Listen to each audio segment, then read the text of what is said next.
Halo Kampus Connection, bagaimana kabar kalian hari ini? Selama 2 minggu terakhir kita sudah belajar bahwa kepemimpinan Kristen yang sejati bukan dimulai dari kemampuan yang hebat, CV yang mengkilap, ataupun follower yang jumlahnya ribuan. Tapi semua dimulai dari hati yang dibentuk oleh kasih Kristus.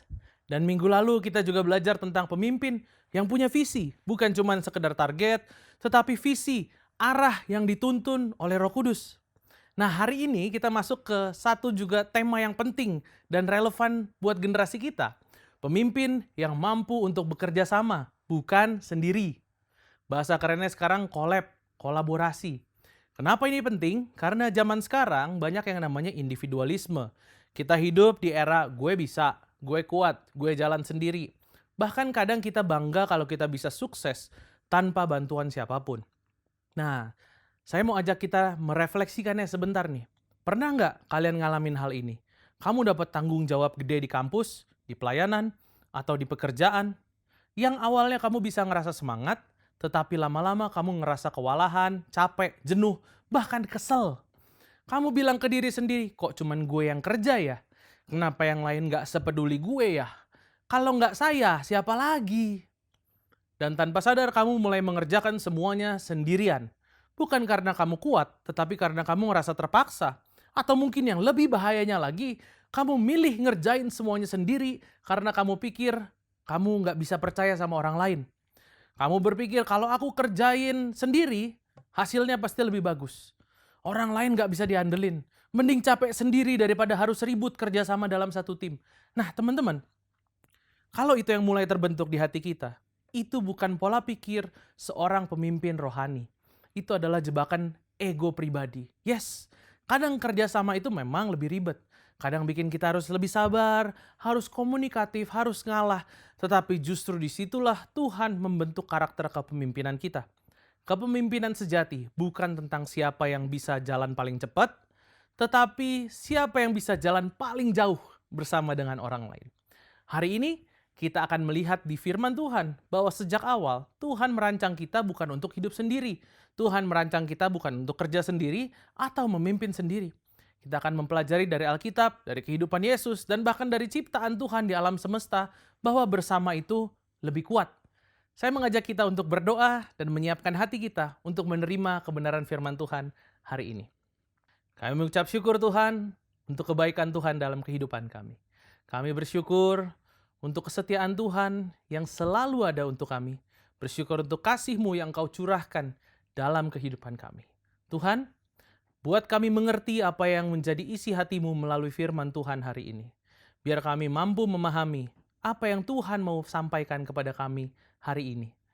Terima kasih Tuhan. Kami menyerahkan waktu ke depan ke dalam tangan-Mu. Di dalam nama Tuhan Yesus Kristus kami berdoa. Amin. Kita semua tahu yang namanya Avengers kan teman-teman. Satu film superhero yang jadi salah satu fenomena yang cukup terkenal, fenomena besar di dalam mungkin bisa dibilang 10 tahun ini, 15 tahun ini.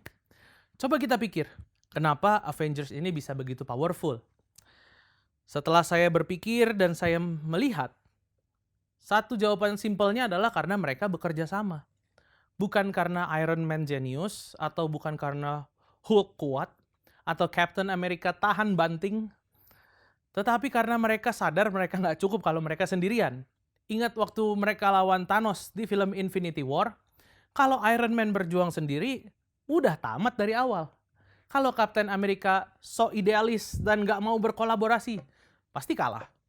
Tapi waktu mereka taruh ego masing-masing mereka, walaupun beda latar belakang, beda cara, bahkan pernah ada konflik di antara mereka, tapi mereka tetap bekerja sama.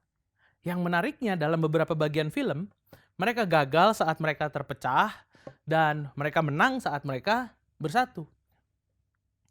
Itu bukan cuma satu kisah sinematik aja teman-teman, tapi ini juga adalah gambaran realita hidup manusia. Kehebatan seseorang nggak bisa mengalahkan kekuatan sebuah tim yang bersatu. Kalau di dalam dunia fiksi aja ini berlaku, apalagi dalam hidup kita di kehidupan nyata. Dan terutama dalam pelayanan dan panggilan dari Tuhan. Sekarang kita masuk ke bagian utama dari firman Tuhan hari ini. Coba kita buka atau teman-teman bisa lihat di layar. Kita mau baca Pengkhotbah pasal yang keempat ayat 9 sampai 12. Saya bacakan untuk kita semua. Berdua lebih baik daripada seorang diri, karena mereka menerima upah yang baik dalam jerih payah mereka. Ayat yang ke-10, karena kalau mereka jatuh yang seorang mengangkat temannya, tetapi wahai orang yang jatuh yang tidak mempunyai orang lain untuk mengangkatnya. 11. Juga kalau orang tidur berdua mereka menjadi panas, tetapi bagaimana orang yang tidur seorang diri menjadi panas?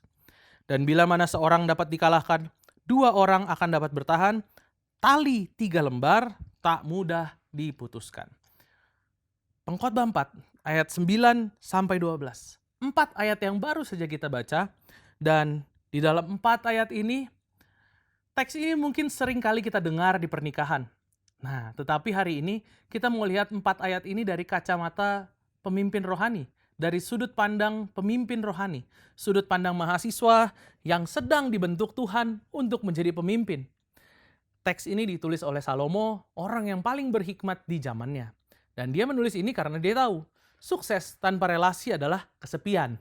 Kemenangan tanpa komunitas adalah kehampaan. Mari kita bahas satu persatu ayat ini dan kita renungkan apa artinya untuk kehidupan kepemimpinan kita. Ayat yang ke-9 bilang berdua lebih baik daripada seorang diri. Hal pertama yang sangat jelas teman-teman, bersama lebih baik. Kita hidup di zaman yang sering bilang, jadi pemimpin itu harus mandiri, harus bisa semua, harus tahan banting, harus kuat sendiri. Tetapi Alkitab nggak mengajarkan seperti itu teman-teman. Bersama itu bukan satu kelemahan, tetapi itu satu strategi. Tuhan merancang kita untuk saling melengkapi, bukan saling bersaing. Kata mereka menerima upah yang baik dalam jerih payah mereka, menunjukkan bahwa hasil kerjasama itu lebih besar bahkan dari jumlah individualnya. Ini kayak satu konsep sinergi yang bilang 1+1 itu bukan sama dengan 2, tapi 1+1 itu bisa jadi 3, bisa jadi 5, bahkan bisa jadi 10 kalau dikerjakan dalam tim yang solid. Bayangin kamu lagi bikin event di kampus sendirian. Kamu yang mikirin konsep, kamu yang desain poster, kamu yang cari dana, kamu yang MC, kamu yang follow up peserta, bahkan kamu juga yang beresin kursi. Lelah? Banget. Efektif? Enggak. Hari acara? Tipes. Kerja tipes. Kan kita nggak mau yang kayak gitu teman-teman. Tapi waktu kamu mulai melibatkan orang lain, kerja bareng, saling mengisi kekurangan, kamu akan melihat hasil yang jauh lebih maksimal. Yang kedua, ayat yang ke-10. Kalau mereka jatuh, yang seorang mengangkat temannya. Teman-teman, ini satu statement yang kuat, satu statement yang strong. Pertanyaannya gini, bukan pertanyaannya apa aku akan jatuh, tapi pertanyaannya adalah siapa yang akan ada saat aku jatuh. Saya percaya setiap kita pasti pernah jatuh. Jatuh semangat, jatuh dalam iman, jatuh dalam dosa, jatuh dalam keputusasaan. Dan saat kita jatuh, kita sadar kita butuh teman rohani. Kita butuh orang yang bisa berkata, aku tahu kamu lagi jatuh, tapi aku gak mau membiarkan kamu jatuh sendirian. Aku bantu kamu. Yang ketiga teman-teman, kalau orang tidur berdua mereka menjadi panas. Oke, pada konteks zaman itu tentu ini bukan soal hubungan romantis ya teman-teman. Zaman dulu di padang gurun atau di rumah yang dingin, tidur sendirian bisa bikin orang kedinginan sampai mati. Jadi dua orang bisa saling menghangatkan secara literal. Tapi secara makna rohani dan kepemimpinan, ini bicara soal penguatan dan kehangatan rohani. Kadang semangat kita dingin, kadang kita nggak semangat ibadah, kadang kita nggak semangat pelayanan, doa terasa kering, hati dingin, hati mulai apatis. Tetapi waktu kita dekat dengan teman rohani kita, mereka bisa memberikan panas yang kita perlukan itu. Waktu kamu lagi mau menyerah, mereka bilang, ayo bangkit. Waktu kamu mulai kehilangan arah, mereka bilang, ayo kita cari firman Tuhan bareng-bareng. Jangan biarkan hati kita menjadi dingin karena kita menjauh dari komunitas. Tuhan menghangatkan kita lewat sesama tubuh Kristus. Yang keempat, dikatakan, dan bila seorang dapat dikalahkan, dua orang akan dapat bertahan. Ayat yang ke-12, bagian yang pertama. Kita semua punya musuh. Musuh eksternal, sistem dunia, tekanan kampus, godaan-godaan dari teknologi, dan berbagai hal di luar sana. Kemudian ada juga musuh internal kita. Rasa insecure, rasa takut, dosa pribadi kita. Dan kadang musuh-musuh ini terlalu kuat buat kita hadapi sendirian. Tetapi waktu kita bersama, kita saling menopang, kita saling mendoakan, kita bisa bertahan. Teman-teman, Jangan jadi pahlawan solo dalam peperangan rohani. Tuhan menciptakan tubuh Kristus supaya kita berperang bersama. Kalau kamu diserang dengan pikiran kotor, stres, atau rasa ingin menyerah, jangan hadapi sendiri teman-teman. Cari teman doa, cari mentor rohani, cari saudara seiman. Karena seorang dapat dikalahkan, 2 orang akan dapat bertahan. Dan kemudian, yang kelima, bagian selanjutnya, tali 3 lembar tak mudah diputuskan. Ini adalah klimaks dari semua ayat ini teman-teman. Dari 4 ayat yang baru saja kita baca. Bayangin satu tali biasa. Kalau satu serat, ditarik, gampang putus. Tapi kalau 3 helai dipilin menjadi satu, itu kuat banget. Dalam konteks kita, helai yang pertama ini menggambarkan kamu dan saya. Helai yang kedua menggambarkan saudara rohani atau tim kita. Dan helai yang ketiga menggambarkan Tuhan sendiri di dalam relasi kita. Kalau Tuhan ada dalam relasi kita, dalam kerjasama kita, dalam komunitas kita, ini menjadi kekuatan yang tidak tergoyahkan teman-teman. Tali 3 lembar tidak mudah diputuskan. Banyak tim gagal karena Tuhan gak jadi pusatnya. Banyak komunitas bubar karena cuma didasari dengan kenyamanan, bukan komitmen dan kasih Kristus. Tapi kalau kamu dan komunitasmu menjadikan Tuhan sebagai pengikat utama, maka meski kamu beda kepribadian, beda latar belakang, tali itu akan tetap utuh. Tali itu akan tetap kuat. Pemimpin sejati bukan yang berjalan paling cepat, tetapi yang berjalan paling jauh bersama dengan orang lain. Kepemimpinan Kristen bukan tentang naik ke atas sendirian, tetapi naik bersama, saling mendorong, saling mengangkat, saling mendoakan.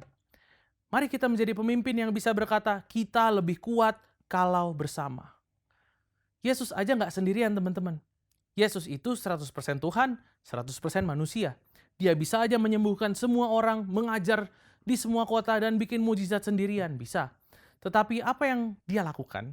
Dia pilih 12 muridnya, dia utus mereka berdua-berdua, dia berdoa bersama mereka, makan bersama mereka, bahkan menangis bersama dengan mereka. Yesus nggak pernah memimpin sendirian. Dan yang lebih menarik, Yesus itu tahu kalau murid-muridnya bakal gagal. Dia tahu Petrus akan menyangkal dia. Dia tahu Yudas akan mengkhianati dia. Dia tahu Thomas akan meragukan dia. Tapi Yesus tetap memilih mereka. Kenapa? Karena kolaborasi bukan soal mencari orang yang sempurna, tetapi soal bertumbuh bersama di dalam kasih dan anugerah. Kalau Yesus sudah memberikan teladan itu, kenapa sih kita manusia sering sulit untuk bekerja sama? Kenapa sih kita manusia masih susah kalau untuk kolaborasi satu sama lain? Kenapa sih kita malah sering memilih untuk kerja sendirian? Saya menemukan ada beberapa alasannya. Setidaknya ada 3. Yang pertama mungkin kita takut disakiti. Mungkin dulu kita pernah punya kepercayaan sama orang lain, percaya sama orang, bangun tim, dihianatin. Itu sakit, ya. Tetapi luka bukan alasan untuk kita menutup diri kita seumur hidup kita. Atau alasan yang kedua, perfeksionis. Kamu mikir, kalau aku kerjain sendiri, pasti bagus. Tapi kalau aku nggak kerjain sendiri, nanti hasilnya nggak sesuai ekspektasiku. Teman-teman, sebenarnya itu tanda kamu lagi nggak percaya sama orang lain. Dan di balik itu, ada ego yang bilang, oh cuman aku yang paling bisa. Atau yang ketiga bisa jadi juga karena haus pengakuan. Ini yang kadang kita nggak sadar. Kita ingin dilihat, ingin dipuji, jadi pusat perhatian. Kerja sendirian itu melelahkan, tapi bisa bikin kita kelihatan wah. Pemimpin yang sehat tahu bahwa panggilan kita bukan untuk dikenal, tetapi untuk memimpin dengan kasih, memimpin dengan visi, dan memimpin dengan kolaborasi bersama. Alkitab mengajarkan bukan seperti ini teman-teman, bukan seperti kita takut disakiti, perfeksionis, bukan seperti kita haus pengakuan, tetapi Alkitab menuliskan bukan hal yang seperti itu. Padahal teman-teman, Alkitab bukan mengajarkan kita 3 hal ini. Alkitab nggak mengajarkan kita seperti itu. Yuk kita lihat dalam Filipi pasal yang kedua ayat 3-4. Dituliskan di situ, tidak mencari kepentingan sendiri atau puji-pujian yang sia-sia. Tetapi sebaliknya, dengan rendah hati, seorang menganggap yang lain lebih utama daripada dirinya sendiri. Teman-teman, kata kunci di sini adalah rendah hati. Kamu nggak akan bisa kerjasama dengan baik kalau kamu masih mikir kamu paling hebat, kamu paling tahu, kamu paling benar. Yesus adalah Tuhan. tapi dia memilih untuk mencuci kaki murid-muridnya. Itu bukan karena dia lemah, tetapi karena dia tahu kepemimpinan tertinggi adalah pelayanan yang terdalam. Oke teman-teman, kita udah ngobrol cukup banyak nih hari ini. Kita udah lihat bahwa yang namanya kerjasama ini bukan sekedar strategi, tapi bagian dari karakter kepemimpinan rohani. Kita udah bahas bagaimana Tuhan merancang kita untuk hidup dalam komunitas, bukan dalam kesendirian. Kita juga belajar bahwa Yesus pun yang adalah Tuhan. Dia nggak memilih untuk berjalan sendirian dalam misinya. Dan itu bukan karena dia lemah, jelas. Tapi karena dia sedang mencontohkan kepada kita gaya hidup kerajaan Allah. Nah, saya mau menutup firman Tuhan hari ini. Dan bukan sekedar menutup dalam artian dengan kata-kata indah untuk membuat kita merasa cukup menyelesaikan firman Tuhan hari ini. Tapi di akhir firman Tuhan hari ini, sebagai penutup saya mau ngajak setiap kita untuk berpikir. Merefleksi diri dengan beberapa pertanyaan yang harus kita bawa pulang, kita pikirkan dan kita hidupi. Kalau teman-teman mencatat, kalian boleh siapkan catatan kalian. Karena pertanyaan-pertanyaan ini perlu untuk kita baca ulang, ingat ulang, renungkan ulang, dan kita hidupi. Pertanyaan yang pertama teman-teman, apakah kamu sudah hidup di dalam satu komunitas yang sejati? Pertanyaan pertama ini kelihatannya sederhana, tapi ini penting banget. Udah punya komunitas rohani tempat kamu bertumbuh bersama belum? Saya nggak bicara soal jumlah followers atau circle nongkrong kamu. Saya nggak bicara soal grup WhatsApp pelayanan yang kadang cuma rame kalau lagi mau sharing jadwal doang. Tetapi saya bicara soal komunitas yang saling mendorong dalam Kristus. Saling mengingatkan tentang kebenaran firman Tuhan. Saling menopang dalam doa. Dan berani saling menegur kalau ada yang mulai jalan salah arah. Teman-teman, kita semua perlu tempat seperti itu. Karena pemimpin yang sejati adalah orang yang tahu cara membuka diri, bukan menutup diri. Kalau kamu belum punya komunitas yang seperti itu, hari ini adalah momen yang tepat untuk kamu mulai mencarinya. Gabung ke kelompok kecil, cari komsel-komsel yang ada. Mulai inisiatif, cari mentor, ajak teman yang kamu percaya untuk bisa jalan bareng sama kamu. Jangan tunggu sampai kamu kuat dulu baru cari komunitas. Karena justru kamu butuh komunitas supaya kamu bisa kuat. Pertanyaan yang kedua, apakah kamu terlalu bangga untuk menerima bantuan dan kerjasama? Kadang tanpa sadar, kita merasa lebih puas kalau kita bisa melakukan sesuatu sendirian. Kita pengen orang lihat bahwa kita mandiri, kita bisa, kita hebat. Tapi hati-hati teman-teman, itu bukan kekuatan. Itu adalah kesombongan yang dibungkus dalam semangat kerja. Yesus nggak ngajarin pemuridan yang individualis. Dia mengajarkan pemuridan yang kolaboratif. Melibatkan orang lain, memperlengkapi orang lain, membangun orang lain. Kalau kamu merasa orang lain nggak cukup baik untuk kerja bareng sama kamu, mungkin kamu perlu periksa hatimu, bukan melihat performa mereka. Mungkin kamu perlu bertanya, kenapa saya nggak bisa percaya orang lain ya? Apa saya sedang mencoba membuktikan sesuatu? Apa saya takut kecewa?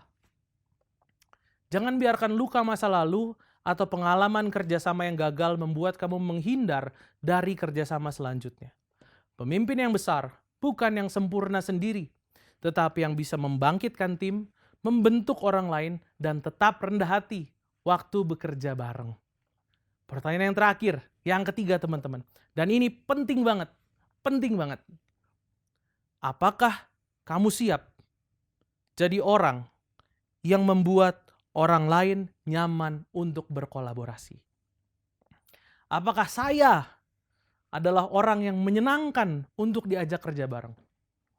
Mungkin kamu bilang gini, saya sih siap kerjasama.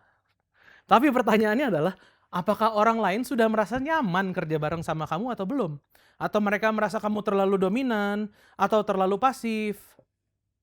Kadang-kadang kerjasama gagal bukan karena nggak ada niat baik, tetapi karena ada sikap hati yang nggak diberesin, yaitu ego kita yang terlalu tinggi. Mungkin juga ada gaya komunikasi kita yang menyakitkan. Mungkin kita terlalu cepat menghakimi atau terkesan pengen mengontrol segalanya. Kalau kamu mau jadi pemimpin yang sehat, kamu harus jadi orang yang orang lain pengen kerja bareng karena kamu rendah hati, mau belajar, dan menghargai kontribusi orang lain. Saya ingin mengakhiri pemberitaan firman Tuhan hari ini dengan satu ilustrasi yang selalu menginspirasi saya setiap kali membahas tentang kerjasama dan kepemimpinan, yaitu formasi huruf V, burung angsa ketika mereka terbang. Mungkin kamu pernah lihat video atau foto burung-burung angsa yang terbang dalam formasi huruf V. Nah, itu bukan sekedar gaya-gayaan atau keindahan alam, tetapi itu satu strategi yang luar biasa. Kenapa mereka terbang dalam formasi seperti itu? Karena saat burung yang paling depan mengepakkan sayapnya, dia menciptakan aliran udara yang membantu mengangkat burung-burung yang di belakangnya. Efek ini disebut uplift, dan ini memungkinkan seluruh kelompok tersebut untuk terbang 70% lebih jauh dibandingkan kalau mereka terbang sendiri-sendiri. Jadi setiap kali satu burung mengepakkan sayapnya, dia sebenarnya lagi membantu temannya yang lain untuk maju. Dia nggak cuma mikir, yang penting gue sampai. Tapi dia mikir, gimana caranya biar kita semua nih bisa sampai bareng-bareng. Dan yang lebih luar biasanya lagi adalah, kalau ada satu yang tiba-tiba sakit atau terlalu lelah dan harus turun ke bawah, dua angsa lainnya akan ikut turun dan menemani. Mereka nggak ninggalin temannya sendiri, mereka akan tetap bersama, nemenin, jagain, sampai angsa itu pulih dan kemudian bisa terbang lagi. Lalu mereka akan gabung lagi ke dalam rombongan tersebut. Teman-teman, itulah kerjasama yang sejati. Itulah komunitas yang sehat. Itulah gambaran seorang pemimpin yang benar-benar bukan mau tampil paling depan, tapi rela berbagi kekuatan, berbagi semangat, dan bahkan berhenti sejenak untuk menolong teman-temannya yang sedang kelelahan. Ada satu quotes yang bilang, kalau kamu mau berjalan jauh, berjalanlah bersama-sama. Tapi kalau kamu mau berjalan cepat, ya kamu bisa berjalan dengan sendiri. Satu quotes yang umum kita dengar. Dan hari ini saya mau bilang seperti ini teman-teman. Kita semua sedang dalam perjalanan. Gak ada yang bisa terbang sejauh itu sendirian. Gak ada yang bisa berjalan sejauh itu sendirian. Kamu butuh orang lain, dan orang lain juga butuh kamu. Kalau kamu kuat hari ini, jangan sombong. Pakailah kekuatanmu untuk bantu orang lain. Kalau kamu lagi lelah, jangan malu. Izinkan temanmu untuk menopang kamu. Karena pemimpin sejati bukanlah orang yang sampai paling duluan di sana. Tetapi pemimpin sejati adalah yang memastikan tidak ada yang tertinggal. Amin? Amin. Mari sama-sama kita berdoa. Terima kasih Tuhan untuk firman Tuhan yang sudah disampaikan hari ini.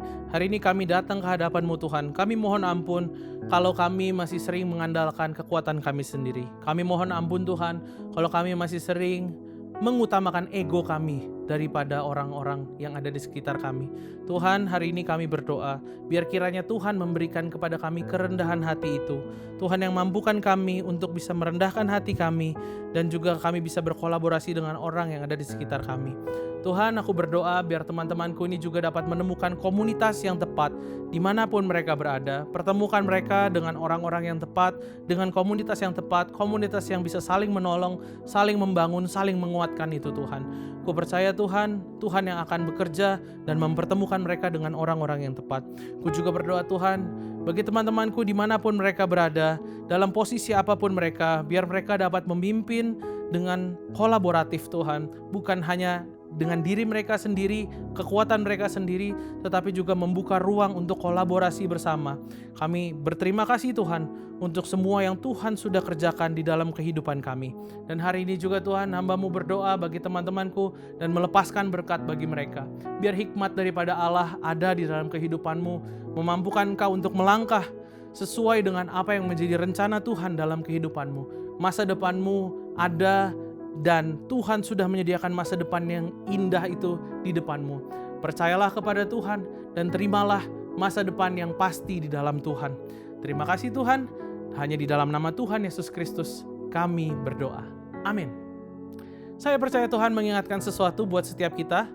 Dan bagi teman-teman yang masih memerlukan dukungan doa ataupun konseling lebih lanjut, silakan teman-teman scan QR Code yang ada di layar. Ada para pendoa, para konselor yang siap untuk mendoakan dan melayani teman-teman sekalian. Sampai jumpa di lain kesempatan. Tuhan Yesus memberkati.